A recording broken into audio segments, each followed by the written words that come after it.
गुरुर्देवो महेश्वरा गुरु साक्षात् परब्रह्म तस्मै श्री गुरवे नमः।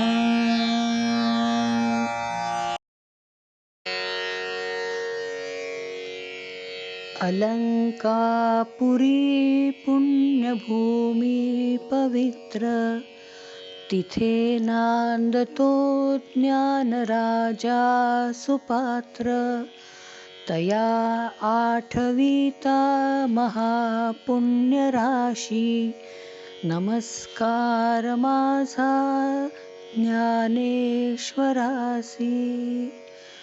ज्ञानेश्वर महाराज की जय। रामकृष्ण हरी।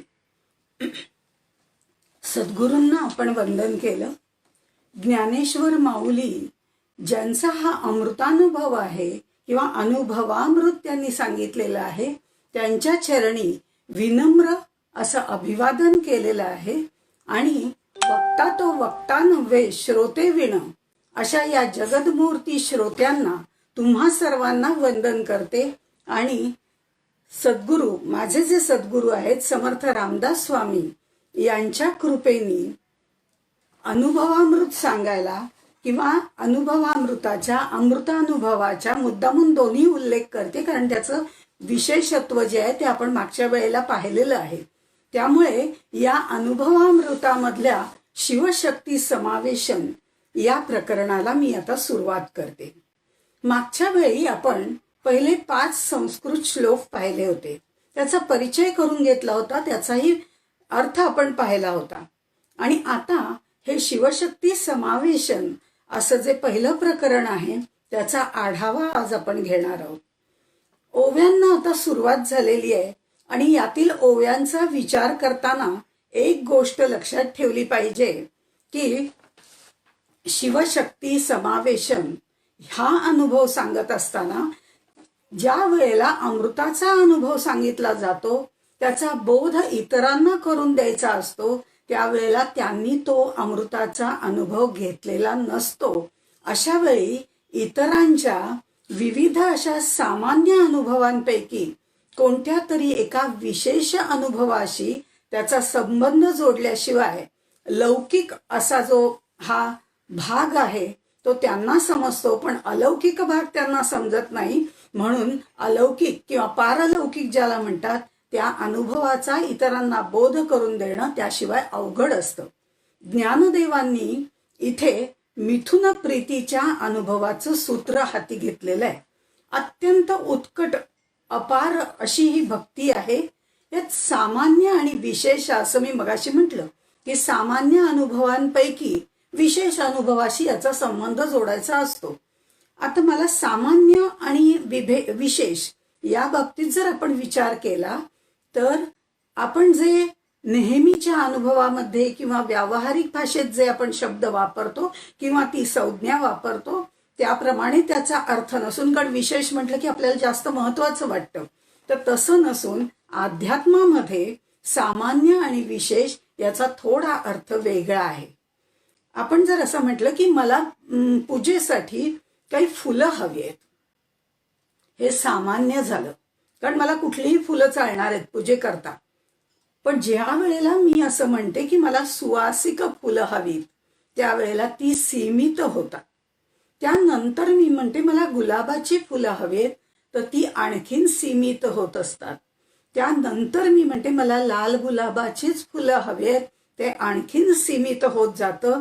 म्हणजे हळूहळू त्यातनं बाजूला सगळं सारत सारत मुख्य काय तेवढं राहतं, पण सामान्य हे व्यापक असतं आणि विशेष हे सीमित असतं। ही गोष्ट अध्यात्मामध्ये आपण लक्षात घेतली पाहिजे। इथे सामान्य जे आहे ते आहार निद्रा भय मैथुन हे जे सगळ्या गोष्टी आहेत याचा अनुभव सर्वसाधारणपणे सर्व लोक घेत असतातच। प्राणी पक्षी पशु सगळ्यांना आहार निद्रा भय मैथुन हे सामान्य झालं, ते व्यापक आहे। पण इथे मात्र माऊलींनी ते थोडं सीमित करून मिथुन या गोष्टीवरती त्यांनी लक्ष केंद्रित केलेलं आहे. मिथुन याचाही अर्थ वेगळा आहे. मेहुण हे आपण मागच्या वेळेला पाहिलं होतं. मिथुन, मेहुण अशा पद्धतीने तेही आपण मागच्या वेळेला पाहिलं होतं. तर या ह्याच्यामध्ये मनुष्याचं मिथुन म्हणजे आणखीन सीमित झालं. मिथुन प्रीती आणखीन आणखीन ते विशेष होत गेलं. प्रत्येक गोष्ट सीमित होत गेली. म्हणजे अगदी आपण आहार निद्रा भय मैथुन पाहिलं, हे सामान्य आहे. त्यातनं फक्त मैथुन घेतलं, तेही थोडंस सामान्य जरी असलं तरी ते त्यातलं विशेष आहे. त्यातून आपण ते मानवी जीवनाचं घेतलं तर आणखीन सीमित झालं. मिथुन प्रीती घेतली तर आणखीन सीमित झालं. म्हणजे अशा प्रकारे हा सीमित गोष्टींचा, हा लौकिक गोष्टींचा अलौकिक गोष्टींशी त्यांनी संबंध लावलेला आहे. त्याशिवाय लौकिकात राहणाऱ्या लोकांना या अलौकिक गोष्टीचा बोध होणार नाही. आपल्यावरनं आपण आपली परीक्षा करू शकतो, आपला अनुभव आपण सांगू शकतो, पण त्याच वेळेला आपल्या अनुभवाशी कुठेतरी ते त्यांचा अनुभव जो अमृताचा आहे तो खरं म्हणजे निगडीत करतायत. का तर त्याची आपल्याला परिचय व्हावा, त्याचं आपल्या बरोबर काहीतरी आपल्याला कळावं, या गोष्टीतनं त्यांनी सांगितलेलं आहे. इथे पहिलीच जी ओवी आहे त्याच्यामध्ये माऊली असं म्हणते, ऐसी ही निरुपाधिके जगाची जिये जनके, तिये वंदिली मिया मोळीके देवो देवी. ऐसी, ऐसी म्हणजे कैसी? तर ऐसी म्हणजे पहिल्या 5 श्लोकात जी सांगितलेली आहे तैसी. ही जनक जननी आहे, या विश्वाला जन्म देणारी आहेत आणि जगाची मूळ आहेत, अशी ही मोळीके असं त्यांनी म्हटलेलं आहे. इथे निरुपाधिक असं म्हटलं, तो शब्द विशेष आहे. विशेषत्वाने सांगावासा असं वाटतो, कारण निरुपाधिक यांना उपाधी कुठलीही नाही. मग उपाधी कोणती कोणती आहे? तर उपाधी या शब्दाचा असा अर्थ होतो, काही वेळा संस्कृत भाषेत आपण जर अर्थ त्याचा बघायचं ठरवलं तर ते फसवणूक करणं, खोटं आवरण देणं, मूळ स्वरूप न दाखवता ते भलतंच दाखवणं, विपरीत दाखवणं, अशा पद्धतीने तो आहे. उपाधी या 4 प्रकारच्या आहेत. म्हणजे ज्या आपल्या दर्शनांमधनं सांगितलेल्या आहेत, वैदिक दर्शनांमधनं सांगितलेल्या आहेत, त्याप्रमाणे उपाधी या 4 आहेत. त्यातली जाती, जाती नव्हे, जाती. जाती म्हणजे मी स्त्री आहे, मी पुरुष आहे, ही माझी जात जी आहे. मी पशु आहे, मी प्राणी आहे, मी पक्षी आहे, ही जाती. तर ही जी आहे त्याच्याबद्दल त्यांनी सांगितले, हा एक उपाधीचा पहिला प्रकार आहे. पण मग ह्याच्यामध्ये शरीराची उपाधी लागली की वागण्या, बोलण्यात, चालण्यात, आचरणात फरक पडतो. स्त्री आणि पुरुष यांच्यामध्ये ह्या शरीराची उपाधी लागल्यानंतर. पण तरी सुद्धा नाथ महाराज असं म्हणतात की पुरुषांचा तो आत्मा आणि स्त्रीची काय आत्मी असते का? नाही, दोघांचाही आत्माच असतो. त्यामुळे तो फरक तिथे पडत नाही. आम्हाला जेव्हा उपाधी लागते स्त्री पुरुषांची, तेव्हा आमच्या चालण्या, बोलण्यात, आचरणात सगळ्यात फरक पडायला लागतो. दुसरा गुण, माझ्या शरीर धारणेप्रमाणे, म्हणजे मी पशु असेन तर त्याप्रमाणे वागेन, तर ते गुण माझ्यामध्ये येतील. मी स्त्री असेन तर माझ्यामध्ये शालीनता, लज्जा. पुरुषांच्या बाबतीत बघितलं तर त्यांना लागणाऱ्या उपाध्या वेगवेगळ्या आहेत, कर्तृत्व आहे, पुरुषार्थ आहे, बाकी सगळ्या गोष्टी आहेत. ह्या सगळ्या गोष्टी त्यांना लागू पडतात. म्हणजे जाती, गुण आणि त्यानंतर क्रिया. क्रिया ही आपल्याला शरीराची उपाधी लागली की बदलते. ती कशी? तर आई मातृत्व भावनेने वागेल, स्त्री जी असते ती पत्नीत्वाने वागेल, वडील असतील तर पालन करते म्हणून, नवरा असेल तर तो त्याच्या भूमिकेतून वागेल. म्हणजे नोकरीच्या ठिकाणी अगदी सामान्यप्रमाणे बघितलं तर साहेब आणि कामकरी जो असेल तो, असा फरक पडेल. म्हणजे त्याप्रमाणे त्यांच्या क्रियांमध्ये फरक पडतो. जाती, गुण, क्रिया आणि संज्ञा, नाम, रूप, हे जे आहे ती स्त्रियांची नावं वेगळी, पुरुषांची नावं वेगळी, पशुपक्ष्यांची नावं वेगळी, अशा पद्धतीने ह्या उपाधी आपल्याला लागतात. आणि ही निरुपाधिके अशी आहे. म्हणजे अगदी आपण आद्य शंकराचार्यांनी सुद्धा उदाहरण तेव्हा दिलेलं आहे, ते आपल्या सगळ्यांना परिचित आहे. ते म्हणजे जास्वंदीचं फूल आणि स्फटिक. म्हणजे जास्वंदीच्या फुलाचे जे सगळे गुण आहेत ते जर जास्वंदीचं फूल स्फटिकाच्या पांढऱ्या शुभ्र स्फटिकाच्या ट्रान्सपरंट अशा स्फटिकाच्या खाली जर ठेवलं तर तो स्फटिक आपल्याला लाल दिसायला लागतो. म्हणजे याचा अर्थ आददाती म्हणजे संक्रमयती स्वीयम धर्मम, आपले गुणधर्म दुसऱ्या वस्तूंमध्ये संक्रमित करणं. हे गुणधर्म कायमचे दिले जात नाहीत. जोपर्यंत ती वस्तू त्या वस्तूच्या सान्निध्यात असते दुसऱ्या वस्तूच्या, तोपर्यंत हे गुणधर्म दिले जातात. आणि म्हणून आत्मा आणि आत्मी होत नाही. निरुपाधिक अशा ह्या पुरुषामधनं पुरुष म्हणजे प्रकृती पुरुष असं आता मी म्हणत जाईल. तर या निरुपाधिक अशा पुरुषामधून निर्माण झालेल्या या देवोदेवीला म्हणजे जो परमपुरुष आहे त्यातून निर्माण झालेल्या या देवोदेवीला म्हणजे प्रकृती आणि पुरुषाला उपाधी नाही असं त्यांनी सांगितलंय. खरं म्हणजे वेदांतामध्ये प्रकृती ही पुरुषाची उपाधी आहे असं सांगितलेलं आहे. ब्रह्म माया आपण ज्या वेळेला बघतो त्यावेळेला वेदांताप्रमाणे तर माया ही ब्रह्माची उपाधी आहे असं म्हटलं जातं. पण इथे मात्र आपण अद्वैत तत्वज्ञान बघतोय, अद्वैत तत्वज्ञान नाही. हे लक्षात ठेवून हा ग्रंथ आपण अद्वैत तत्वज्ञानाप्रमाणे चिदविलास याप्रमाणे बघणार आहोत, ज्याचा संपूर्ण उलगडा हा पूर्ण आपल्याला अमृतानुभवाचा ग्रंथ बघेपर्यंत उपयोगी पडणार आहे. त्यामुळे हे मूळचं तत्वज्ञान आहे ते मागच्या याच्यात आपलं सर्व सांगून झालेलं आहे. आता हे दोन्ही निरुपाधिक आहेत असं म्हटलंय. निरुपाधिक कशी आहेत? ज्ञानेश्वरी मधल्या काही काही ओव्या अमृतानुभव सांगताना जर आपण सांगितल्या तर ते पटकन कळून जातं. त्याच्यामध्ये 13व्या अध्यायामध्ये असं म्हटलेलं आहे ज्ञानेश्वरीच्या, केवळ जे सत्ता तो पुरुष पंडू सुता आणि प्रकृती ही समस्ता क्रिया नाम. ज्ञानदेव इथे देवदेवी असं म्हणतात, शिवशक्ती असं म्हणतात. हा द्वंद्व समासी शब्द योजन करतात. त्याचं कारण हे दिसायला दोघं वेगळे असले तरी एकत्वानी असणारे आहेत. हेच त्यांच्यामधलं अद्वय आहे. असे हे दोघं हे देवोदेवी जे आहेत ते इतका संसार उत्तम तऱ्हेने गोडी गुलाबीने असा करतात, त्याचं वर्णन सगळं याच्यामध्ये केलेलं आहे. या दाम्पत्याचं वर्णन केलेलं आहे, या मेहुणाचं वर्णन केलेलं आहे, त्यांच्या मिथुनाचं वर्णन केलेलं आहे. आणि ते करताना माऊली असं म्हणतात, जो प्रियुच प्राणेश्वरी उलथे आवडीची आहे सरोभरी, चारुस्थळी एका हारी एका अंगाची. हा जो पुरुष आहे तो प्रियकर आहे. अफाट प्रेम करावं असं त्याला वाटायला लागलं, पण एकटा कसा प्रेम करणार? प्रेम करायला कोणीतरी दुसरं लागतं ना आपल्याला. प्रेम करायला दुसरं कोणतरी हवं आपल्याला. म्हणून त्यांनी आपल्यातूनच दुसरी प्राणेश्वरी निर्माण केली. अगदी रोमिओ ज्युलियट त्याप्रमाणे म्हणा ना. म्हणजे तिच्यावर प्रेम करण्यासाठी त्यांनी एक प्रकृती तयार केली, एक स्त्री तयार केली. पुरुष आणि प्रकृती हे जी आहेत ही तयार झाली. आणि मग आपल्याला जर आठवत असेल, आपण रोमिओ ज्युलियटचं कशाला उदाहरण द्यायचं? आपल्या भागवतामध्ये अशी अनेक उदाहरणं आहेत, पण त्यापैकी मनुष्यतरूपा हे उदाहरण निश्चितच आपल्याला प्रिय वाटेल. कारण मनुष्यतरूपा या जोडीपासून मैथुनाला सुरुवात झालेली आहे.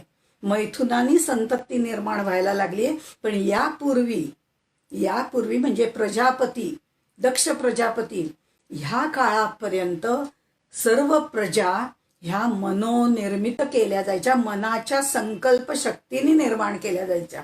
त्यामुळे त्यावेळेला दक्षाला 60 कन्या होत्या वगैरे असं सांगितलं जायचं.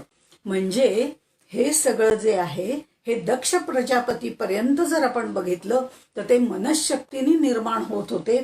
पण ही जी मनुष्यत्वरूपा ही जी जोडी आहे भागवतामध्ये त्याचा उल्लेख आहे. हे तेव्हापासनं मैथुन सुरू झालं. हे जे युगुल आहे आपलं प्रकृती आणि पुरुषाचं, हे अनादी अनंत असं आहे. हे बाकीच्या जोड्यांसारखं 2 बॉडीज 1 हार्ट वगैरे असं जे काय हल्ली म्हणतात तसलं नाहीये बरं का. कारण हे वेगळेच आहेत. वेगळे कसे आहेत तर दिसायला 2 दिसतात, पण ते एकरूपच झालेले आहेत. अशा प्रकारे हे प्रियकर आणि प्रेयसी असं रूपक इथे ज्ञानदेवांनी आपल्या पुढे सादर केलेलं आहे. हे केवळ आपल्याला अमृताचा अनुभव यावा म्हणून केलेलं आहे. समर्थ सुद्धा दासबोधामध्ये याचा उल्लेख करतात. येके स्त्री पुरुषे होती उभयतामध्ये बहुप्रीती, एक रूपची वर्तती भिन्न नाही श्रीराम. एक रूप, दिसायला दोन, स्त्री आणि पुरुष. आता आपण जे प्रतिबिंब बघतो त्यात तरी काय वेगळं असतं? शरीरही तेच असतं, आपल्याला दिसणारा आपला चेहराही तोच असतो. आपणच आपल्याला ते उलटवलेलं असतं. म्हणजे डावा पदर उजव्या बाजूला दिसतो वगैरे हा भाग आहेच, जसं आता फेसबुकवरती वगैरे होतं त्या पद्धतीने. पण आपणच आपल्याला प्रतिबिंबानी पाहत असतो. ते जेव्हा आपण पाहतो म्हणजे आपणच आपल्याला उलटवलेलं असतं. तसंच ह्या प्रकृतीला पुरुषांनी आपल्यातूनच बाहेर काढलं आणि आपल्या समोरच धरलं आणि तो आपल्याच एका रूपाला दोन रूपामध्ये पाहायला सुरुवात केली. त्याची गोष्ट वेगळी आहे. त्यांनी ती प्रकृती आपल्यामधनं निर्माण केली. निर्माण केल्यानंतर मग आपल्या समोर तिला उभं केलं आणि तिच्याकडे पाहायला सुरुवात केली. आम्हाला मात्र तसं आपल्यातनंच आपल्याला काढून आपल्याला बघता येत नाही. आणि तेच खरं म्हणजे पहावे आपणासी आपण या नाव ज्ञान असं आहे. पण ते आम्हाला करायला अवघड जातं. त्यामुळे आम्ही आरसामध्ये घेतो. त्यामुळे आरशाची उपाधी आम्हाला निश्चितच त्याच्यासाठी लागते. आरशात सुद्धा ज्या वेळेला मी बघते तेव्हा मी वेगळी नसते. मी हलले की ते माझं प्रतिबिंबही हलतं, मी हसले की तेही हसतं, मी बोलले तर तेही बोलतं. म्हणजे माझ्या आतल्या सर्व शक्ती त्याच्यामध्ये प्रतिबिंबित झालेल्या मला दिसतात. तसंच या पुरुषांनी या प्रकृतीला आपल्यामधूनच निर्माण केली. आपल्यातल्या सर्व शक्ती तिला प्रदान केल्या आणि तिला सगळ्या शक्ती प्रदान केल्यानंतर मग मात्र तिच्या रूपाकडे तो इतका आर्ततेने बघत राहिला, ते सौंदर्य तिचं बघत राहिला. त्या सर्व शक्तींनी निर्माण झालेली ही प्रकृती जी आहे तिचं कार्य तिने सुरू केलं आणि हा मात्र तिच्याकडे अगदी टक लावून बघत होता, काहीही न बोलता शांतपणे साक्षी रूपाने पाहत होता. असे हे देवोदेवी आहेत. या शक्ती प्रदान केल्या असं आपण म्हणतो. आपल्याला आपलं प्रतिबिंबातलं कळतं की ते काही बदलत नाही, मी बोलले की ते बोलतं वगैरे अशा प्रकारे. पण इथे त्यांनी शक्ती प्रदान केल्या. हे जे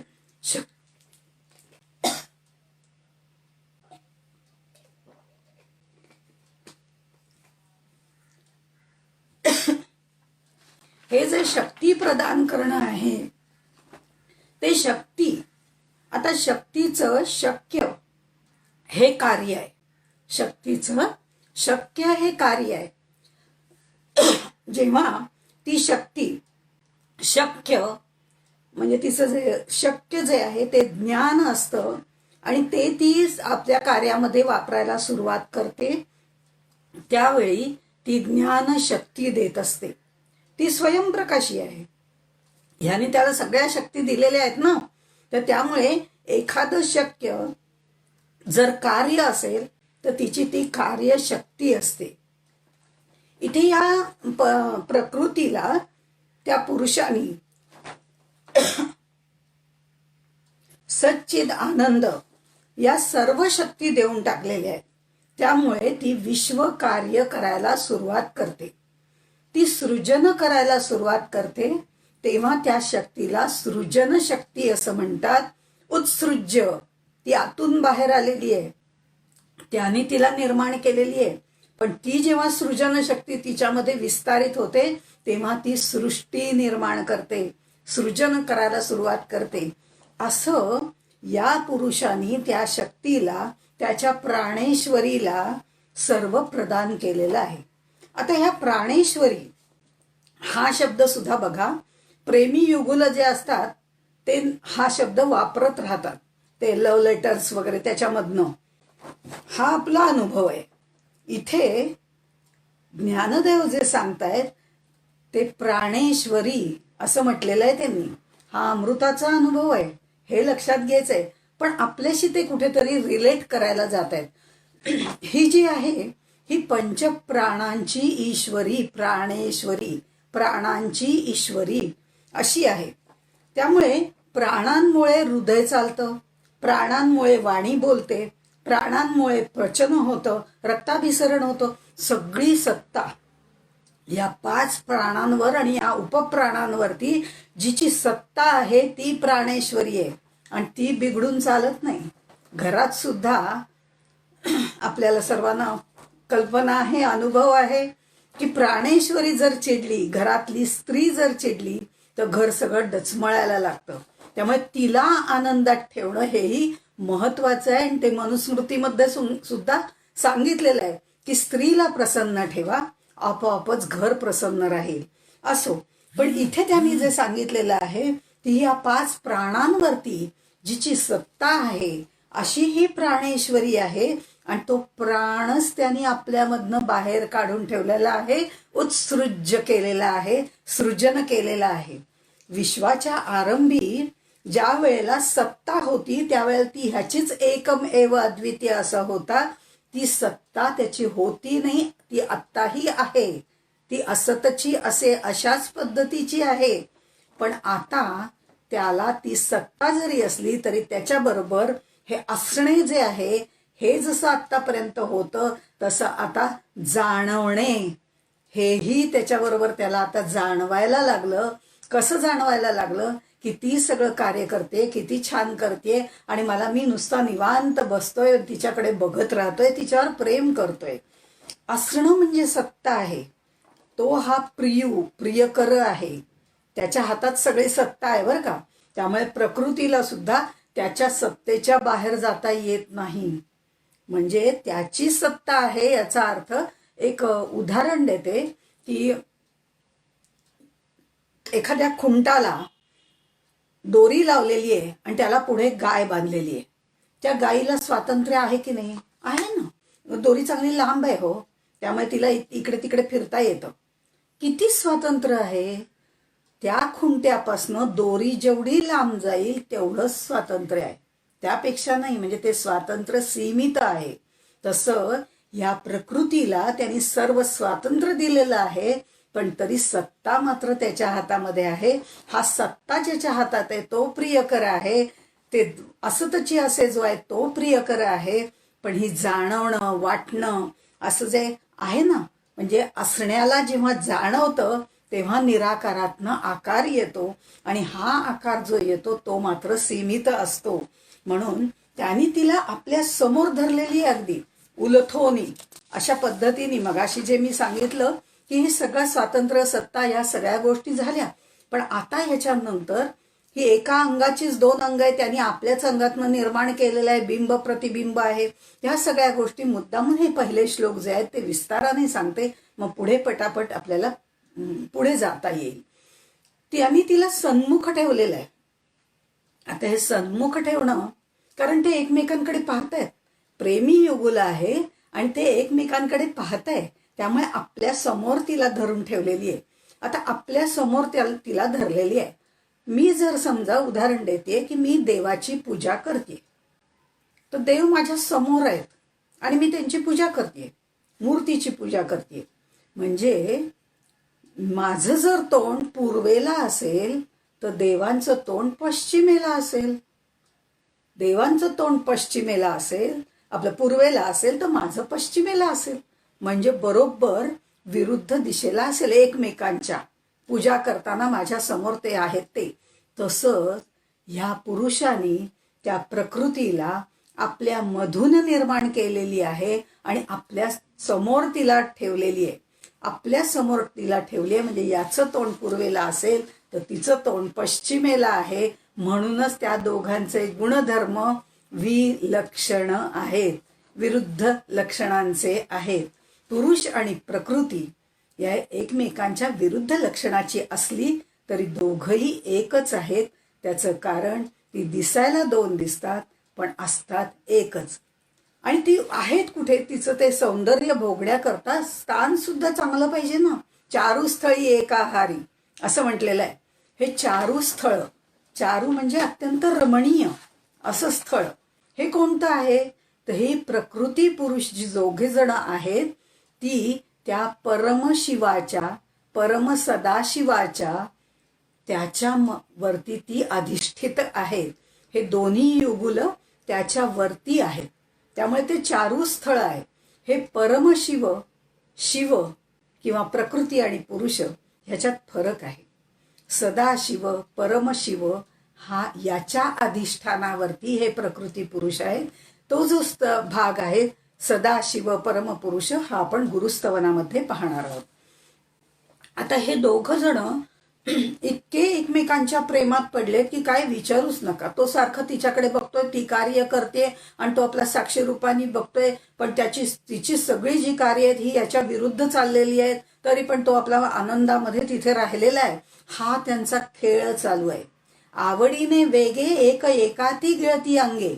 आरशासमोर आपण उभा असतो तेव्हा तोपर्यंत ते प्रतिबिंब आपल्याला दिसतं, पण हा दोनचा भाव दिसतो, मी आणि माझं प्रतिबिंब असं मला दिसतं. पण ज्या वेळेला मी तिथून बाजूला सरते मग तेव्हा प्रतिबिंब तेही निघून जातं. पण ते कुठे जातं, ते वेगळीकडे कुठे जात नाही भटकायला फिरायला वगैरे, पण ते माझ्यामध्येच विसर्जित होऊन जातं. मी बिंब गेलं की प्रतिबिंब सुद्धा जातं. तसंच या दोघांचं आहे, आवडीने वेगे. खरं म्हणजे दोघं जण अगदी मस्त मजेमध्ये संसार करतायत, प्रेम करतायत एकमेकांवरती, पण तरी सुद्धा जेव्हा त्यांना कंटाळा येईल ना तेव्हा हा तो सगळं आवरून घेतो आणि नको तेव्हा त्यावेळेला सगळं मिटवूनही टाकतात. म्हणजे प्रकृती भावाला जोर येतो त्यावेळेला सच्चिद आनंद हा भाव आच्छादला जातो. आणि सच्चिदानंद पुरुष हा भाव जेव्हा मोठे विकास व्हायला लागतो त्यावेळेला प्रकृती भावाचा संकोच व्हायला सुरुवात होते. असे हे देवोदेवी आपलं कार्य करत असतात. आणि हे एकदा आपला विकास करायचा, एकदा दोघांनी समाविष्ट व्हायचं, याप्रमाणे हे देवोदेवी आपला संसार मांडतात आणि आपल्याला कंटाळा आला की भातुकलीतल्या खेळाप्रमाणे तो विस्कटूनही टाकतात. अशा पद्धतीने यांचं हे सर्व चालू असतं. आणि ते करत असताना आवडीने वेगे, बरं त्याच्यातही त्यांना आनंद असतो. संसार संपला म्हणून दुःख बिक्ख काही होत नाही, म्हणून ही निरुपाधिक जी आहेत ती याच्यासाठी आहेत. आणि बरं त्याच्यामध्ये खाऊ का गिळू हाही भाग नाहीये. एक एका ते गिळती अंगे असं जे म्हटलंय म्हणजे हा भाव नाहीये.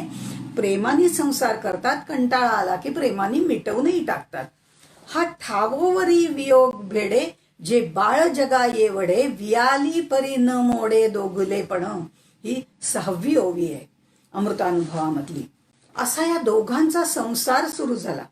आपल्यासारखंच आहे बघा, दोघांचा संसार सुरू झाला. आधी प्रेयसी होती, मग लग्न झालं, लग्न झाल्यानंतर मग छान सगळा तिने पसारा मांडला, आता मूल सुद्धा झालं तिला. ह्या प्राणेश्वरीच्या म्हणजे ह्या शक्तीच्या ह्या सगळ्या अवस्था आहेत, या स्त्रीच्या सगळ्या अवस्था आहेत.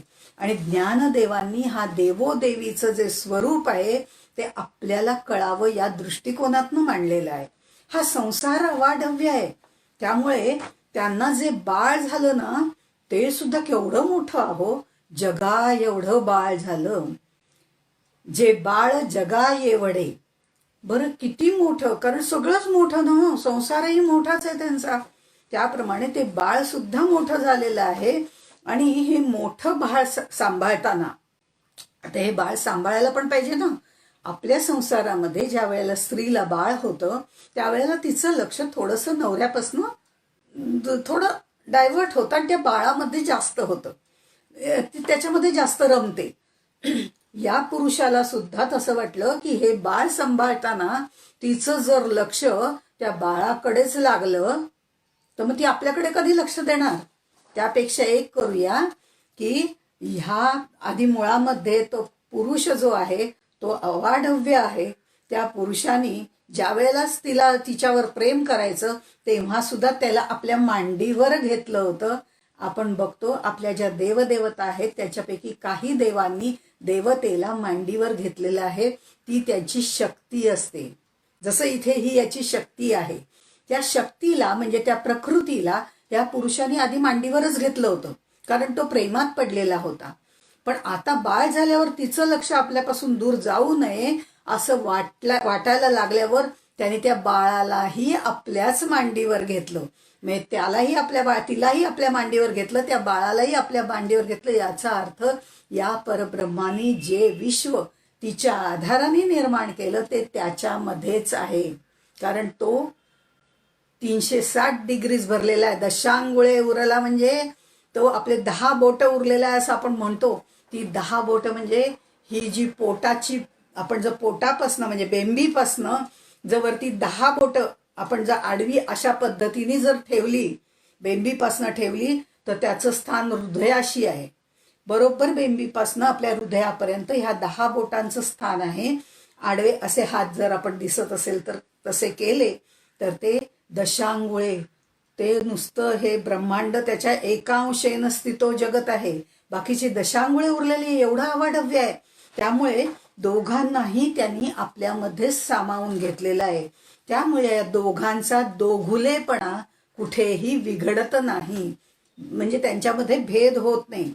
पुढे आणखीन एक गोष्ट इथे म्हटलेली आहे, ती वियाली परी न मोडे दोघुलेपणा. हा दोघुलेपणा म्हणजे त्यांच्यातलं अंतर कुठेही पडत नाही, कारण या दोघांना त्यांनी आपल्यामध्येच घेतलेलं आहे, आपल्याच मांडीवर घेतलेलं आहे. इथे त्यांनी म्हणताना वियाली परी न मोडे असं म्हटलेलं आहे. स्त्रीला व्याली असं म्हणत नाही. गाय आहे, म्हैस आहे, त्याला व्याली असं म्हटलं जातं. पण हे बाळ जे आहे हे एवढं प्रचंड आहे, एवढं मोठं आहे, त्यामुळे ती जन्म देणारी योनी सुद्धा तेवढीच प्रचंड असणार, म्हणून तिला वियाली असं म्हटलेलं आहे. ह्याच्याबद्दल ज्ञानेश्वरीतल्या फक्त 2 ओव्या वाचून दाखवते, म्हणजे आपल्याला लक्षात येईल की पै माझेची अंगे पहुडले आहे जागे आणि सत्ता संभोगे गुरविणी झाली. गुरविणी होय, गुरविणी म्हणजे गरोदर राहिली. महत ब्रह्मा उदरी प्रकृती 8 विकारी गर्भाची करी पेलोवेली. ह्या ज्ञानेश्वरीतल्या 13व्या अध्यायातल्याच ओव्या आहेत. ही प्रकृती माझ्याच आत्मस्वरूपावर निजल्यामुळे तिने त्याला आच्छादूनच टाकलं ना, तर त्यामुळे आत्मस्वरूपावर निजल्यामुळे आत्मसत्तेच्या संभोगाने हिचं गर्भधारणा झालेली आहे. आणि मग जीवभूता प्रकृती तिच्या उदरी 5 भूत आणि त्रिगुण एवढ्या मोठ्या गर्भाची वृद्धी झालेली आहे. भगवद्गीतेत सुद्धा भगवंत म्हणतात मम योनिर महत ब्रह्म असं जे म्हटलेलं आहे, हे जे आहे ते माझ्या शक्तीने निर्माण झालेले जे गर्भ आहेत ते ठेवण्याचं ठिकाण म्हणजे प्रकृती आहे. व्यवहारामध्ये अपत्य झालं की मगाशी मी म्हटलं तसं 3रा वाटेकरी येतो, तो म्हणजे छोटं बाळ. पण तसंही इथे झालेलं नाही. हे जगत मिथ्याच आहे असं जे आपण म्हणतो ते ज्ञानदेवांना मान्य नाही. ते म्हणतात उलट हे बाळ सुद्धा त्याच्याच मांडीवर बसलंय, ती पण त्याच्याच मांडीवर बसलीये, म्हणजे ती प्रकृतीही आहे, बाळही आहे, म्हणजे सगळंच अस्थिभाती प्रिय हे पुरुषाचे अंश आहेत, तर नामरूप हे प्रकृतीचे अंश आहेत. आणि या 5 अंशांनी मिळून असं हे 3रं बाळ निर्माण झालंय, जगद्रूपी बाळ निर्माण झालंय. हे जे 5 आहेत ना, अस्थिभाती प्रिय आणि ह्या 2 अंश नाम आणि रूप, हे जे आहेत ना, हे सगळे DNA या जगामध्ये आलेले आहेत. हे जे बाळ निर्माण झालंय ना त्याच्यामध्ये आलेले आहेत आणि त्याचे स्वतःचे गुणधर्म पुन्हा वेगळे आहेतच. अशा प्रमाणे हे दोघं जे आहेत, जे अनादी एकपणे नांदती दोघे, अशा प्रमाणे हे दोघंही इथे व्यवस्थित नांदतायत, छान प्रमाणे नांदतायत. आता बघा, नांदणं वेगळं आणि हे दोघं जण येऊन राहतायत म्हटलं तर ते वेगळं बरं का. पाहुणा जो असतो तो राहायला येतो, काही दिवसाकरता येतो. तो राहायला येणं झालं त्याचं, म्हणजे जाऊन राहणं झालं. पण नांदणं वेगळं. घरातून मुलगी त्या घरामध्ये दुसऱ्या घरामध्ये नांदायला जाते, नंद आनंद असं देते सर्वांना तिथे ती, आणि म्हणून ती दोघं नांदत आहेत असं म्हटलेलं आहे. मग सुखाने नांदतायत, ती सगळं ते घर आपलंसं करून घेते आणि सुखाने आमची मुलगी आता अगदी सुखाने नांदतीये असं आपण सांगतो. हे नांदणं वेगळं आणि जाऊन राहणं वेगळं. त्यामुळे इथे ही जी प्रकृती आहे ती आवडीने तिथे नांदायला गेलेली आहे आणि तोही तितकाच खुश आहे तिच्यावरती. दोघं नांदतायत. पण या नांदण्यामध्ये आपण जर त्यांचं नांदणं शोधायला गेलो, ज्ञानदेवाने सांगितलंय ते, कारण भेद लाजोनी आवडी एक रसी देती बुडी. ते इतके एकत्र होत आहेत नांदताना, इतक्या आनंदाने निमग्न होत आहेत.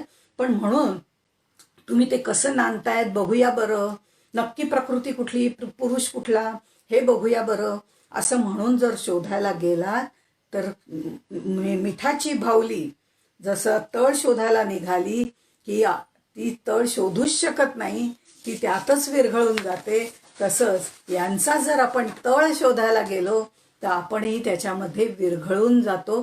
त्या अमृताचा अनुभव घ्यायला गेलो तर आपणही त्याच्याशी एकरूपच होऊन जातो. पण ते जाताना आपण बुद्धीनी, मनानी कुठलाही विचार करायचा नाही की ते बघूया कोणती स्त्री आहे, कोणता पुरुष आहे, काय ते बाळ आहे, मला ते एकदा शास्त्रशुद्ध रीतीने बघायचंय वगैरे नाही. मनबुद्धीच्या पलीकडे गेला तरच ते मिळू शकेल.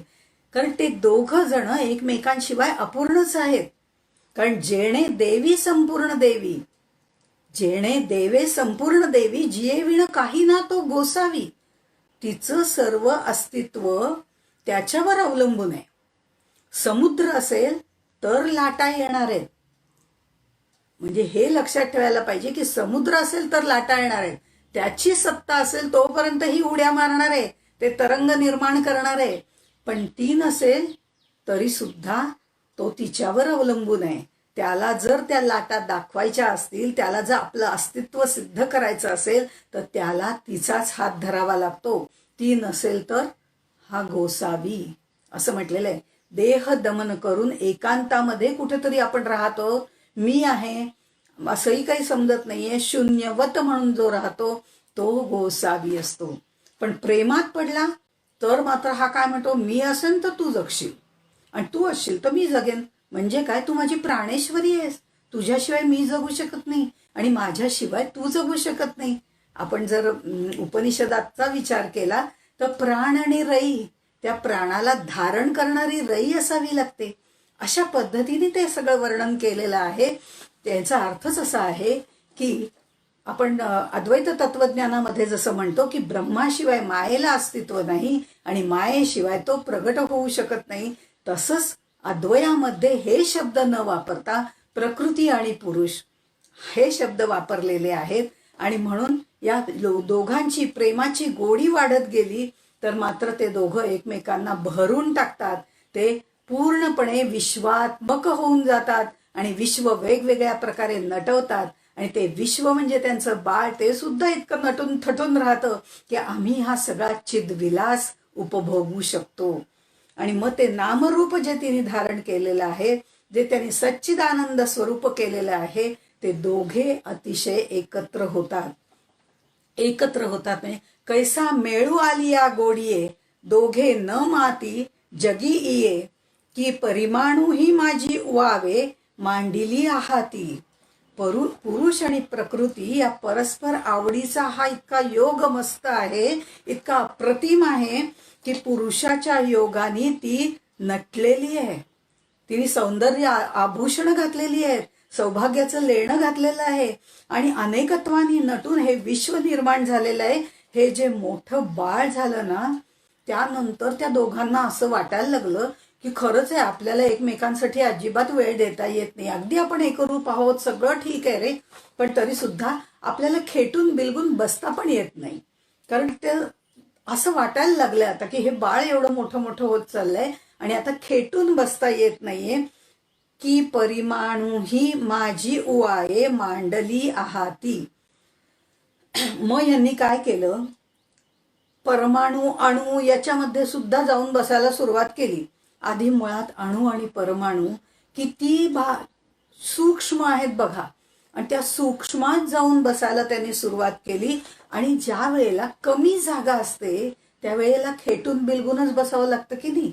मग तशाच पद्धतीने हे दोघं जण जे आहेत ते त्या अणु रेणू परमाणू या सगळ्यामध्ये जाऊन बसले. याचाच अर्थ असा आहे की पुरुष आणि प्रकृतीशिवाय एक कणभरही जागा नाही. अगदी अणु रेणूपासनं अगदी व्यापक स्वरूपामध्ये सुद्धा ती दोघं जण आहेतच आहे. प्रकृती आणि पुरुष हे दोघं एक कणभरी जागा कुठे त्यांनी सोडलेली नाही. ते सगळ्या चराचरामध्ये भरून आहेत, विविध रूप घेऊन राहत आहेत आणि एकमेकांना मांडली आहाती.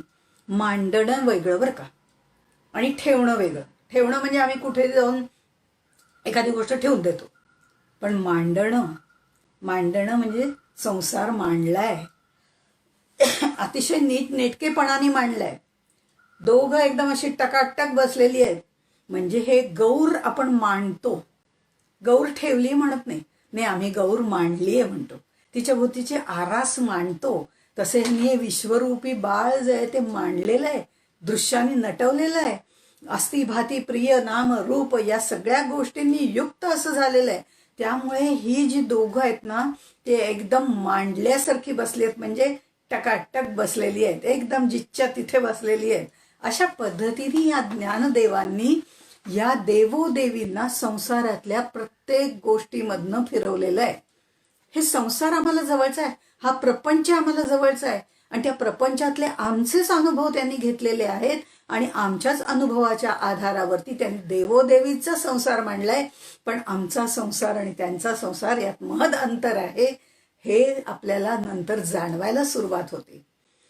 हा पुरुष जो आहे त्यांनी तै दंपत्यपणे जागे असं पुढची जी ओवी आहे त्याच्यामध्ये त्यांनी असं म्हटलेलं आहे, हा पुरुष जो आहे ना तो झोपतो, साक्षी रूपाने आहे, शांतपणे निवांतपणे बसलेला असतो, पडलेला असतो, पण त्याला झोपतो म्हणजे त्याला झोप लागते.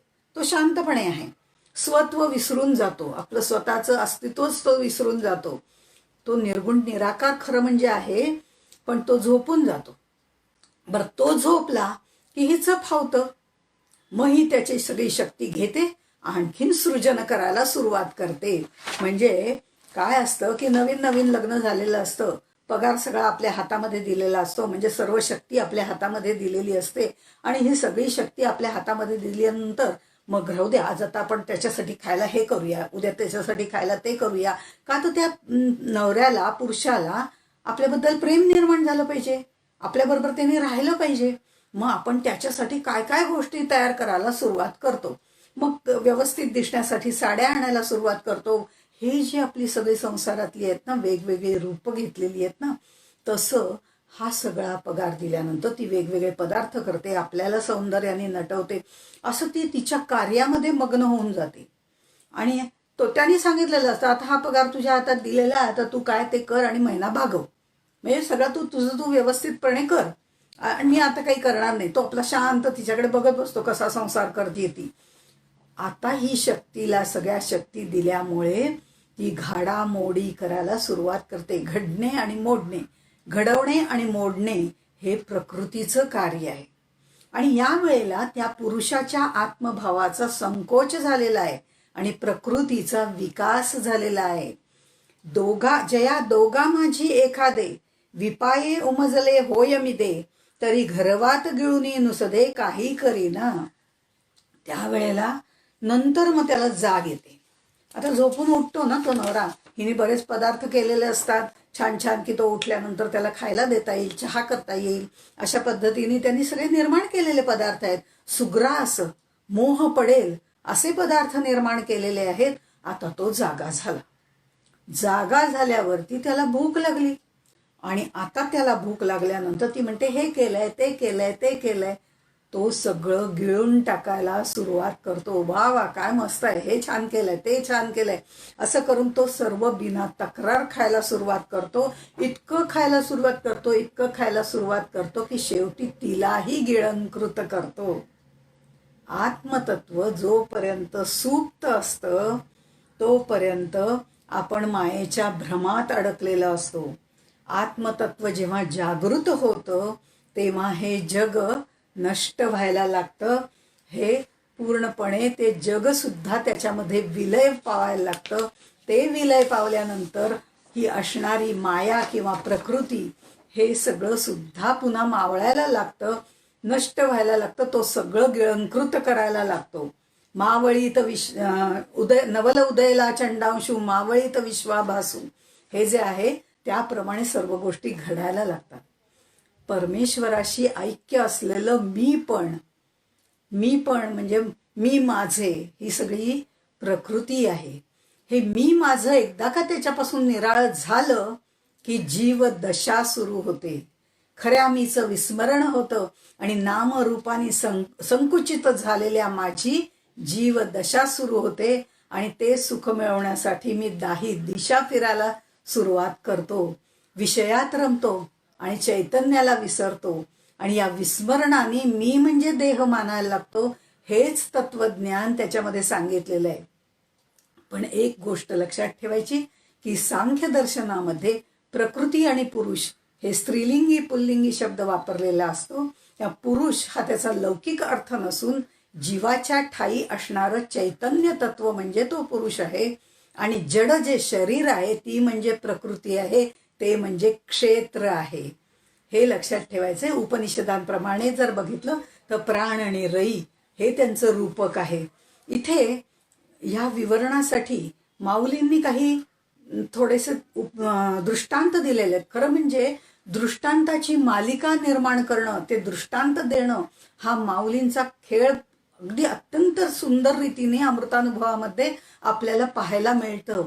त्याचं कारण हे आहे की ज्ञानेश्वरी लिहिताना त्यांना थोडासा त्यांच्यावरती बंधनं होती, कारण तो त्याचा अनुवाद केलेला होता, त्याची ती टीका होती, त्यामुळे त्या अर्थाला धरून राहणं त्यांना महत्वाचं. इथे काय आहे, ही त्यांची स्वतंत्र प्रगल्भ अशी अमृतानुभवाची व्याप्तीच एवढी आहे की प्रकर्षाने ते मांडलेलं आहे आणि इथे त्यांना बंधन घालायला कोणी नव्हतं, कारण हा त्यांचा स्वतःचा अनुभव ते वर्णन करत होते. त्यामुळे ते जे दृष्टांत आहेत ते दृष्टांत सुद्धा त्यांनी इतके सुंदर रीतीने दिलेले आहेत की तेच दृष्टांत त्यांनी पुन्हा पण दिलेले आहेत. काय ते सूर्य म्हणजे त्याचा प्रकाश किंवा त्याचे किरण, चंद्र आणि त्याची किरण, समुद्र आणि लाटा किंवा अशा अनेक उदाहरणं आहेत.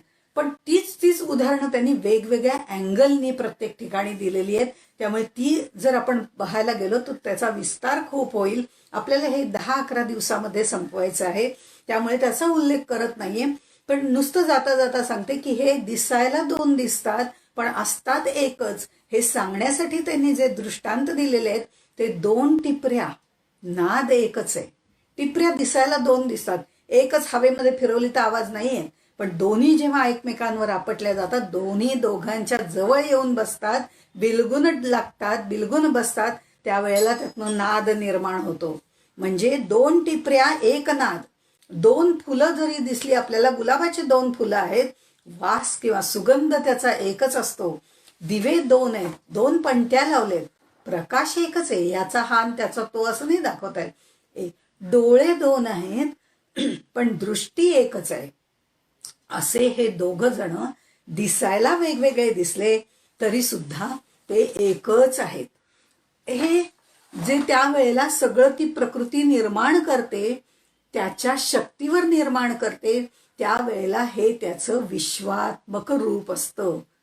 विश्वोत्ती आणि नंतर ते सगळं आवरून घेतलं, त्यांनी सगळं ते खायला सुरुवात केली आपल्या, आणि नंतर तिलाही त्यांनी खाऊन टाकलं.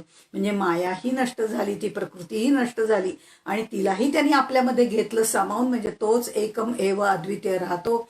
त्यावेळेला तो विश्वोत्तीर्ण होतो. विश्वोत्तीर्ण आणि विश्वात्मक हेही आपण मागच्या वेळेला पाहिलेलं आहे. जे स्वामीची या सत्ता विण असो नेणे पतिव्रता, असं जे म्हटलेलं आहे, स्वामीची सत्ता असते तेव्हा तिला पतिव्रता म्हणतात, कारण ती त्याच्याप्रमाणे काय करू काय नको हा सगळा विचार करत असते, ती त्याच्या सत्तेखाली राहते. आणि हा सुद्धा ती पतिव्रता असते ना, तोपर्यंत तो तिच्या बरोबर राहतो. आणि ती निघून गेली की मग हा उभाची आडवा, अशा पद्धतीने त्याचं वर्णन केलेलं आहे. माऊली जे दृष्टांत देतात ना ते अत्यंत अप्रतिम देतात. म्हणजे असं म्हणतात की या पुरुषामधून प्रकृतीला बाहेर काढली, खरं म्हणजे पुरुषामधनं त्या प्रकृतीला बाहेर काढता येत नाही, कारण त्यानेच तिला आपल्या आतून निर्माण केली, आपल्यातच ठेवलेली आहे आणि आपल्यातच तो तिचं विसर्जन करतो. म्हणजे आपण असं म्हणूया की जेव्हा तिला तो आपल्यामध्ये गिळून टाकतो किंवा आपल्यामध्ये आत ढकलतो, बाहेर काढतो, त्याप्रमाणे आत घेतो किंवा एकरूपत्व त्यांच्यामध्ये येतं, त्यावेळेला हा तो राहतच नाही, तो उभाची आडवा. इतक्या वेळ तो उभा होता, वेगवेगळ्या रूपाने नटलेला होता, ते चैतन्य प्रत्येकामध्ये असतं, त्याच्यामध्ये तो प्रत्येकामध्ये होता, ते उभाची आडवा तो एकदम नाहीसाच होऊन जातो, तो विश्वोत्तीर्ण होतो. अशा पद्धतीने त्याचं वर्णन केलेलं आहे. शब्द त्याने वापरलेले आहेत ते सगळे आपल्या ह्याच्यातले शब्द वापरलेले आहेत. आणि पुढे जाऊन ते असं म्हणतात, सर्व शून्याचा निष्कर्षू जिया बाईला केला पुरुषू, जेणे दादुलेनी सत्ता विशेषू शक्ती झाली. अत्यंत सुंदर आणि अत्यंत महत्वाची अशी ही ओवी आहे. सुंदर म्हणजे त्या शून्याचा निष्कर्षू, जिया बाईला केला पुरुषू, जेणे दादुलेनी सत्ता विशेषू शक्ती झाली. आता शून्याचा निष्कर्षू, खरं म्हणजे शून्याचा निष्कर्षू ही जी ओवी आहे ही अत्यंत महत्वाची आहे, कारण ती समजायलाही अवघड आहे आणि ती बोलण्यासाठी तासभर त्याच्यामध्ये जाईल, एवढं महत्वपूर्ण असं त्याच्यामध्ये निवेदन त्यांनी केलेलं आहे. आणि या ह्याच्यामध्ये ही ओवी म्हणजे आपल्याला कळणार नाही असं नाही, आपण सगळे अभ्यासक आहात त्यामुळे आपल्याला ही निश्चितपणे कळेल. ही पृथ्वीमध्ये जर आपण विचार तत्वज्ञानाच्या दृष्टीने जर केला तर आपण असा विचार करतो, पृथ्वीमध्ये 5 मात्रा आहेत, शब्द स्पर्श रूप रस गंध. पण त्याच्यापेक्षा ते थोडं आणखीन ती पृथ्वी विलय पावली ह्याच्यामध्ये की नंतर आपामध्ये 4च मात्रा आहेत. आपानंतर तेजापर्यंत गेलं तर 3च मात्रा येतात. वायूजवळ 2च मात्रा आहेत आणि आकाशाजवळ शब्दही 1च मात्रा आहे. हे त्यांना म्हणायचंय. हळूहळू आपण आपल्याला आत आत आत सूक्ष्मात नेलं की आकाश तत्वापर्यंत जायचं झालं तर फक्त शब्द ही 1च मात्रा राहते. अन्यथा आकाश म्हणजे पोकळी आहे.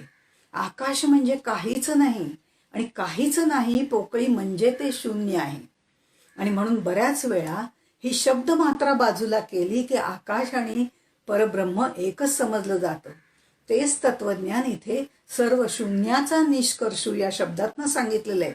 आपण जेव्हा बघतो जिकडे तिकडे नीलवर्ण आकाश आपल्याला भासतं, पण ते सत्य नसतं. आणि ते सत्य नसतं तर तिथपर्यंत आपली दृष्टी जाते, तिथपर्यंत ते आपल्याला दिसतं. आणि हे आपल्या दृष्टीच्याही पलीकडे आहे, मनबुद्धी सगळ्याच्या पलीकडे असं हे तत्व आहे. त्यामुळे ह्या नील आकाशाचा आपल्याला भ्रम होतो, ते सत्य नाहीये. म्हणून त्याच्यानंतरचं जे आहे ते गुणत्रया ते नुरवून असं म्हटलंय. आपण जर ज्ञानेश्वरीतली जर ओवी बघितली तर आपल्या लक्षात येईल, त्याच्यामध्ये असं म्हटलेलं आहे, ती ओवी आणि ही ओवी ह्याच्यामध्ये साम्य आहे. त्यामुळे ज्यांनी ज्ञानेश्वरीचा अभ्यास केला त्यांना हे 100% कळेल की नभाचे शून्य गिळून गुणत्रया ते नुरवून, ते शून्य ते महाशून्य श्रुती वचन संमत. हे जे नभाचे शून्य गिळून आहे ते वेगळं आहे.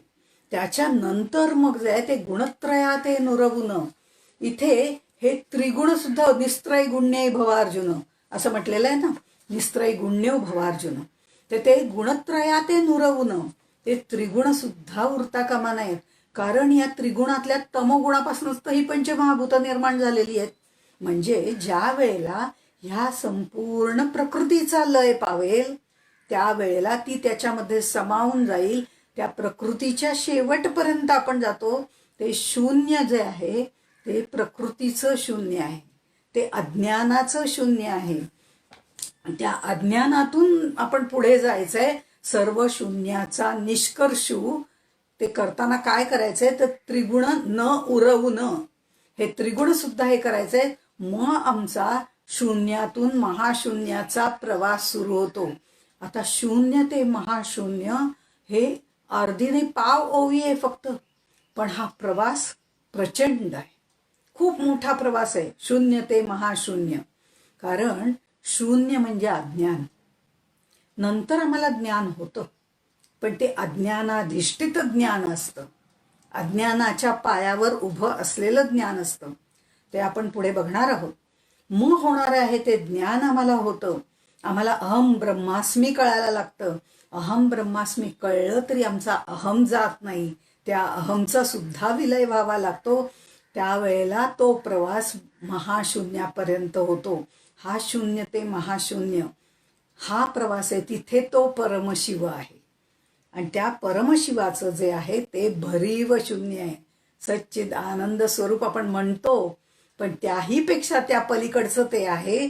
आणि ते परमशिव आहे, ते भरीव शून्य आहे. म्हणून हे पोकळ शून्यातनं आधी पलीकडच्या भव्य महाशून्याकडे जायचंय, जे पूर्णपणे भरीव आहे. अशा शून्याकडे जाऊन मग हा पुढचा प्रवास आहे. अशा तऱ्हेने हा सर्व शून्याचा निष्कर्षू जो आहे, तो जो हा परमशिव आहे, त्याला या बाईनी बाईला केलं हो. आया पुरुषाला सुद्धा बाईला करून टाकलं. आता बघा, इथे ज्ञानदेवानी इतके सुंदर शब्द वापरलेले आहेत की तो तिच्या इतका आहारी गेला, इतका तिच्या प्रेमात पडला की त्याला तिच्याशिवाय काही सुचेनासच झालं. आणि ह्या सगळ्यानंतर तिला बाईला केला.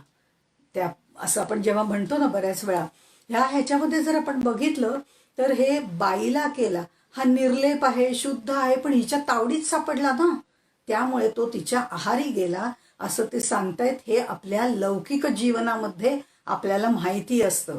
आपण हे समजू शकतो. आपले बरेच वेळा काही वाक्य आपल्या कानावरनं आजूबाजूच्या म्हणा किंवा कुठून तरून गेलेली असतात. तेव्हा लग्न झाल्यापासून बघतीये मी, अगदी हा तिच्या मागे इतका वेडा झाल्यासारखा गेलाय की तिच्या कोंडीतच सापडलाय, तिच्या पुढे काही चालत नाही हो याचं. असे शब्द आम्ही संसारामध्ये ऐकत असतो. आणि त्याचाच उपयोग त्यांनी इथे केलेला आहे. जिया बाईला केला पुरुष, जेणे दादुलेनी सत्ता विशेषू. खरं म्हणजे ती त्याच्याच जीवावर उड्या मारतीये, पण सगळं तो जो आहे ना, तो तिचंच ऐकतो. अशा पद्धतीची वाक्य आपण ऐकतो. तर त्यामुळे हे जे आहे, हा तिच्या भिडेनी, तिच्या प्रेमाखातर, तिच्या प्रेमात पडल्यामुळे, बाईला झाल्यामुळे हे सगळं जग निर्माण करायला त्यांनी सुरुवात केली आणि त्याच्यात गुंतून गेला. आपलं सामर्थ्यच विसरला आणि अगदी दिसेनासाच झाला. ही शक्ती, क्रियाशक्ती, विश्वशक्ती, सृजनशक्ती, केवढा आरडाओरडा तिचा चाललाय की काय घर सांभाळते, वा वा वा वा करतात सगळे लोक.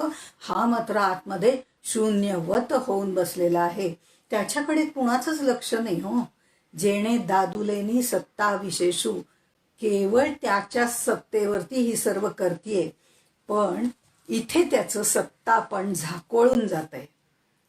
हे जे आहे ते शिवातही वृत्तीरूपाने काहीतरी विशेष शिरलं. त्यामुळे हा जो देव आहे आणि ती देवी आहे, तसं हा शिव जो आहे त्याची ती शिवी आहे. शिव आणि शिवी म्हणतात बरं का. म्हणजे पूर्वी आपण जसं डॉक्टरांची बायको, म्हणजे डॉक्टरांशी लग्न झालं म्हणजे तिला डॉक्टरीट बाई म्हणायला सुरुवात करायचो पूर्वीच्या काळात. आता हल्ली नाही तसं होत, पण पूर्वीच्या काळामध्ये डॉक्टरांची जी आहे ती डॉक्टरीन बाई. मग ती भले डॉक्टर नसली तरी चालेल, पण त्यांची बायको आहे ना, हे सत्ता विशेषू. तसं जे होतं ना, केवळ लग्न झालं म्हणून तिला ते पद प्राप्त होतं, तसंच हिचं झालेलं आहे. आणि सगळी सत्ता जी आहे तिची आहे, त्याची आहे, पण तिने ती आपल्या हातामध्ये घेतलेली आहे. आणि म्हणून ही जी शिव आणि शक्तीची जी जोडी आहे ती शिव आणि शिवी, देवो आणि देवी असे शब्द पण त्यांनी वापरलेले आहेत. तसंच या ठिकाणी जर आपण बघितलं तर त्यांनी हे बाईला, दादूला असे शब्द सुद्धा वापरलेले आहेत. हे पूर्वीच्या काळी वापरात असायचे. दादला नको ग बाई, मला नवरा नको ग बाई, अशा पद्धतीची भारुडं सुद्धा केलेली गेलेली आहेत. आता इथे ते म्हणतात, जिये प्राणेश्वरी विण शिवी ही शिवपण ठरो न शके. 28वी ओवी आहे अमृतानुभवातली. जिये प्राणेश्वरी विण शिवी ही शिवपण ठरो न शके.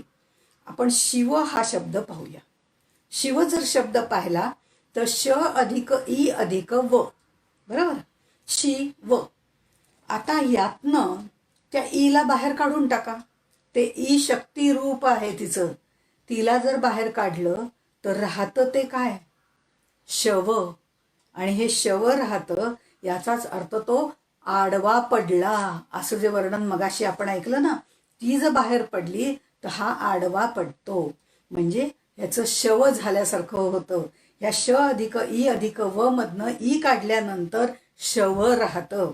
म्हणजे ही शक्ती नसेल तर आत्मा शिवरूप आहे, कल्याणकारी आहे, तो शवरूप होऊन जातो, पूर्णपणे नष्ट होतो. म्हणजेच तो निराकार निर्गुण होऊन जातो. याचाच अर्थ तो विश्वोत्तीर्ण होतो. त्या शक्तीला तो आपल्या आतच सामावून घेतो. आणि म्हणून ह्याच्यामध्ये ज्ञानदेवांनी जे वंदन केलेलं आहे ते शक्तीसहित शिवाला वंदन केलेलं आहे. साक्षी रूप असणाऱ्या शिवाला वंदन केलेलं आहे, शक्तीसह असणाऱ्या शिवाला वंदन केलेलं आहे. आणि म्हणून इथे त्यांनी असं म्हटलंय, ऐश्वर्येशी ईश्वर जियेचे अंग संसार, आपण होनी उभारा आपण चिजे. अशा तऱ्हेने हे सगळे षडगुणैश्वर्य त्याचं जे आहे, जी त्याची शक्ती आहे, ते सर्व शक्तीही हिने घेतली. त्याचे जे 4 देह आहेत, ब्रह्मांडाचे 4 देह म्हटलेले आहेत, आणि आपले पिंडाचे 4, ब्रह्मांडाचे 4 असे जे देह सांगितले, त्याचे देह सुद्धा हिने घेऊन टाकले. म्हणजे षडगुणैश्वर्य घेतलं, ते देहही घेतले, आणि कर्तुम अकर्तुम अन्यथा कर्तुम असा सर्व घडामोडींचा पसारा आणि आपलाच गाजावाजा करायला तिने सुरुवात केली. हा गप्प बसून राहिलाय ना. पण तिला काय झालं याच्या पुढे, त्याच्या त्या अरूपाची सुद्धा काही नाही, नुसतं शांत रूपाने थंड शांत निद्रिस्त असा जो तो राहिलेला आहे ना, त्याला रंग नाही, त्याला रूप नाही, काही त्याला दिसत नाही, काही समजत नाही, काही दाखवता येत नाही. ह्याला दाखवायचं कसं? कारण ही स्त्री आहे, स्त्रीचं रूपक केलेलं आहे. हे जे स्त्रीचं रूपक केलेलं आहे तो तिचा नवरा आहे. आणि लग्न झाल्यानंतर मुलं, हा माझा नवरा आहे बरं का, हा माझा नवरा आहे बरं का, असं दाखवण्याची पण बायकांना हौस असते. दाखवण्याची म्हणजे परिचय करून देतो तेव्हा आपण सांगतो ना, तर तशा पद्धतीने. तर पण हा अगदीच अरूप, काही नाही. त्याचं जे रूपाचं वर्णन ज्ञानेश्वरीमध्ये केलं, ती ओळ वाचून दाखवते म्हणजे आपल्या लक्षात येईल. त्याचं हे असलं रूप, म्हणजे त्याला रूप नाही, रंग नाही, निर्गुण निराकार असं जे रूप त्याचं बघून तिला पण ना लाज वाटायला लागली. हो, कसं याला न्यायचं जगापुढे, ह्याला नेताच येत नाहीये ना. तर नवऱ्याला आपल्या दाखवता येत नाही लोकांना, याचं तिला दुःख वाटायला लागलं. कारण हा कसा आहे, जे अनंगू तो पेंधा, निकवडा नुसधा, जीर्ण अतिवृद्धा पासुनी वृद्ध, तो अचक्षु अश्रवण अहस्त अचरण रूप वर्ण नाम आधी. ही सुद्धा ज्ञानेश्वरी मधलीच 13व्या अध्यायातली ओवी आहे. हा कसा आहे, अनंगू निराकार, पेंधा उदासीन, निकवडा निर्धन, हो काहीच नाही, सगळी सत्ता हिनेच घेतली आहे ना.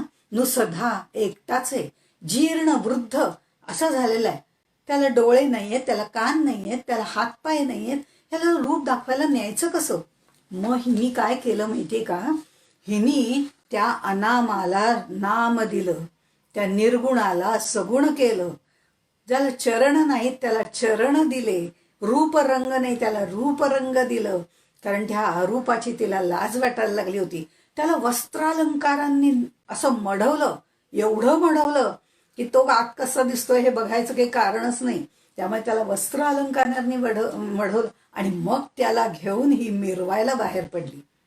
आता ही ज्या वेळेला मिरवायला बाहेर पडली त्यावेळेला ऐक्याचाही दुकाळा बहुपणाचा सोहळा, ही 31वी ओवी घेऊन आपण इथे थांबूया. आणि तो ऐक्याचा दुकाळा, कारण आता ही द्विरूपामध्ये दिसायला लागली. प्रकृती आणि पुरुष हे वेगळ्या रूपाने दिसायला लागले, दोघं वेगवेगळ्या स्वरूपात भासायला लागले. आधी कसे होते, टकाटक होते, एकमेकांना खेटून बसले होते, एकमेकांशी एकरूप झालेले होते. पण आता हिला हौस आली ना त्याला मिरवायची, तर त्यामुळे इथे हे सगळं दिसायला दोन, एकपणाचा दुकाळ होऊन बहु दिसायला लागलं. उत्पत्ती कारण उपादान कारण खरं म्हणजे तो आहे, पण लोकांना असं वाटायला लागलं ही मायाच सगळं निर्माण करते, ही प्रकृतीच सगळं निर्माण करते, कारण ती प्रकर्षेण कृती करायला लागली म्हणून ती प्रकृती झाली. आणि कृती करणारी माणसं पुढे दिसतात. हो, काय असतं पुढे म्हणजे सिनेमामध्ये किंवा आपण नटनट्या सगळ्यांना माहिती असतात, पण त्याच्या मागचे कलाकार फार कमी असतात, ज्यांच्या आधारावर हे कार्य करत असतात. तर ते दिसत नाहीत आपल्याला. तसं यांचं झालं. लोकांना असं वाटायला लागलं उत्पत्ती कारण उपादान कारण सगळी हीच आहे, हिनीच सगळं निर्माण केलेलं आहे असं लोकांना वाटायला लागलं. आणि प्रियेच्या प्रेमाखातर, या प्राणेश्वरीच्या प्रेमाखातर हा आंबुला हा सुद्धा शब्द वापरलेला आहे. म्हणजे नवरा, दादूला, अंबुला असे सगळे शब्द वापरतात. आणि ही त्यांच्यातली जी म्हणजे संसार त्यांचा जो चाललाय तो सांगतात आपल्याला. पण हे सांगताना कुठेही त्यांनी उच्छृंखल असा शृंगार दाखवलेला नाही. ते फक्त एवढंच म्हणतात की तो तिच्या आहारी गेला आणि ती नसेल तर हा अगदी उघडाच पडतो. हो, ही आपली त्याला सांभाळून घेते. जिये ते न देखुतेची उभा अंगची सांडी. जर काही विचारू नका, एवढा बायला आहे की ती दिसली नाही ना की हा अस्वस्थ होऊन अगदी आडवा अंगच टाकतो. अंगची सांडी, हा उभाची आडवा म्हणजे अगदी विकलांग होऊन जातो. अतिशय सुंदर रीतीने हे ह्या अक्रिय, अविकारी, अगोचर, अरूप असा जो तिचा दादूला आहे ना त्याला तिने मढवून टाकलेला आहे. अशी ही शक्तीच त्या शिवाला चेवविते. ती कशी चेवविते ते आपण पुढच्या भागामध्ये बघू. तोपर्यंत इथेच थांबू. जय जय रघुवीर समर्थ. रामकृष्ण.